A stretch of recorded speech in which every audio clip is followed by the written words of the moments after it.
arms around the broken box. Gabriella stooped for another carton that turned out to be heavier than it looked and heaved it into the foyer. She half dropped, half lowered it to the runner, then pushed it into the main room of the library.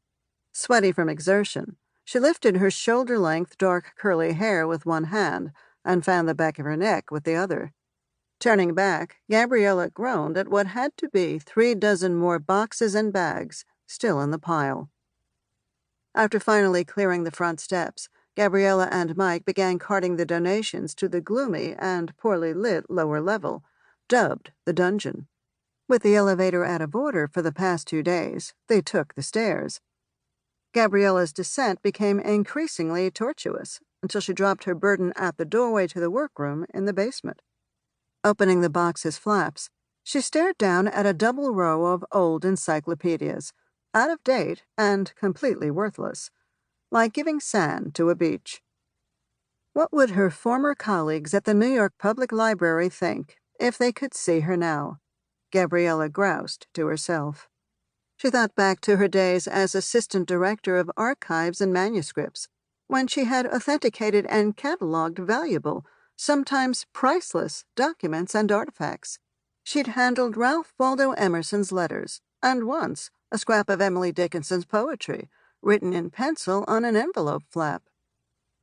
Now here she was, the director of circulation and head of programming at the Ohnita Harbor Public Library, which meant she picked up the slack every time staffing had to be cut.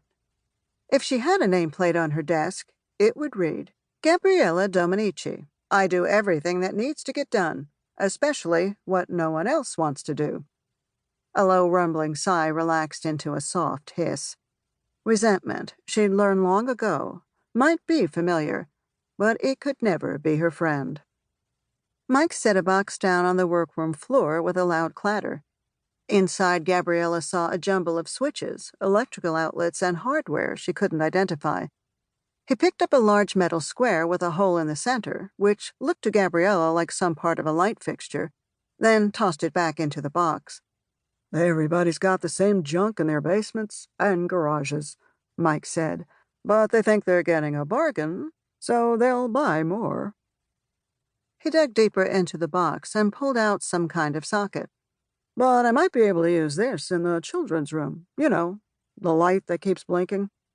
Their trash, our treasure. We ought to get one good thing out of all this, Gabriella told him with a smirk. Footsteps on the stairs turned her attention to the doorway. Mary Jo Hinson, the library's executive director, stood in the entrance to the workroom with a carton in her arms. Statuesque, with short salt and pepper hair and turquoise-colored eyeglass frames, she projected a commanding presence as the only African-American woman connected to the Ohnita Harbor City Administration. Anything interesting? Gabriella reached behind her on the knick-knack table for a long-legged Betty Boop statue. Call the Louvre. I think the Venus de Milo is missing. Mary Jo laughed. Maybe Winged Victory is hiding somewhere in here, too. Then we'd have a match set. Mike extracted a pair of heavily tarnished candlesticks from another box. Nice, huh? Gabriella took a closer look. That's the problem with silver. It always needs a ton of polish. Hello! Ellen Turkin walked into the workroom with a tray of coffee in to-go cups and a bakery bag. A banker at Ohnita Harbor Savings, Ellen wore a slim beige skirt, a white blouse, and a red blazer with a silk scarf under the lapels.